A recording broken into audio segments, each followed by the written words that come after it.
You're at the season. How have you done it? So obviously last season you returned after 6 years back to the Champions League, and just within 2 seasons you're now in the semi-finals for this competition. What's been the processes behind the scenes as to getting your team ready to compete in this competition and also perform away from home? Because in the away legs you've got some serious goal ties against really good opposition. So how have you done that? Probably the work, the daily work that the players put in, and they believe that we generated the fact that in our league we compete against the best teams in the world every single week. So that's the best preparation for Europe, I think. So sometimes when we think, wow, we go to Europe now, are we able to do it in Europe?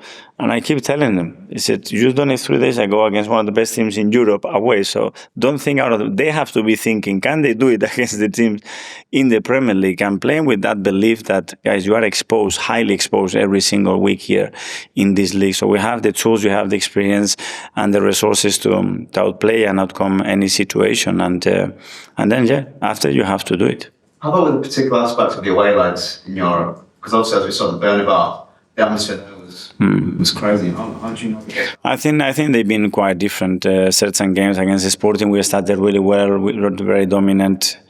We were ruthless in the box straight away in all the chances that we had, and that gives you a platform. And in Madrid, it was different. The first 15, 20 minutes were trickier. They generated some momentum. We had a penalty, missed it. But I think emotionally, the team has dealt with very different circumstances very well.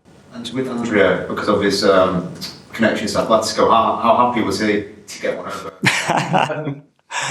Well, especially because when you go to a new club in the middle of the season, everything new, I think he hopes that I hope everything goes well and it stays well, and I'm part of it. He was really happy. Obviously, he's a really ambitious. He's a winner, and he was really happy. Jack, given what you were just saying about the level of talent your players face in the Premier League every week and taking that to Europe, do you find it bizarre or a bit surprising if you're the only Premier League team in the semi-final?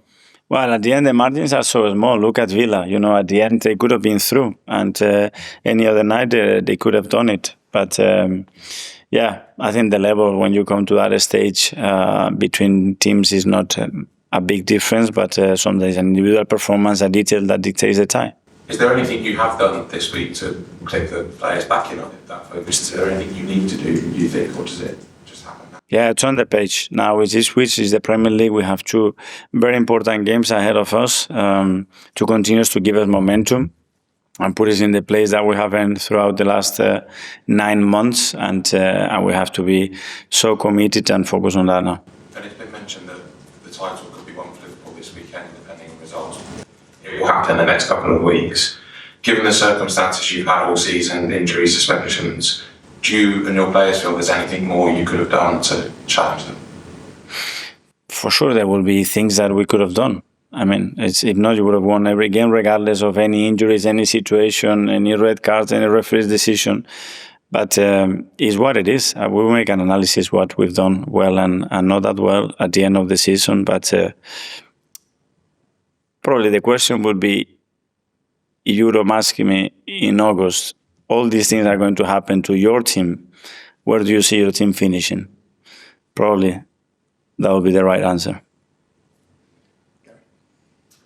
Can I ask you, Mikel, what do you think you need to do to evolve to become a team that can compete with all the 4 trophies right up until the end? Like last year you had the league until the end, obviously you dropped to win the Champions League. This year you got the Champions League, but not the league.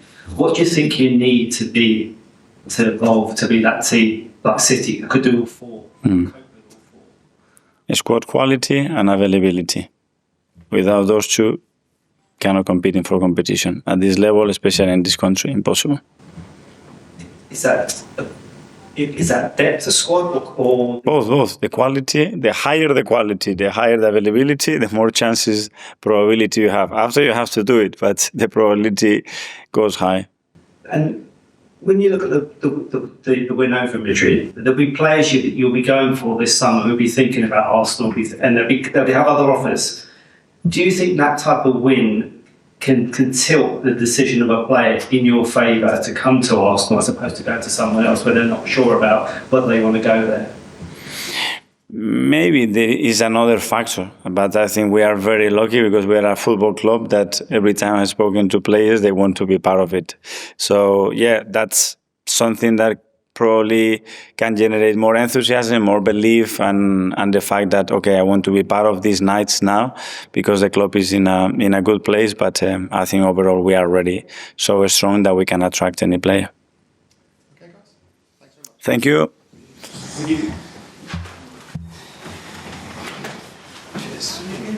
Yeah, no, sorry. Thank you. Is this Carlton? No, it's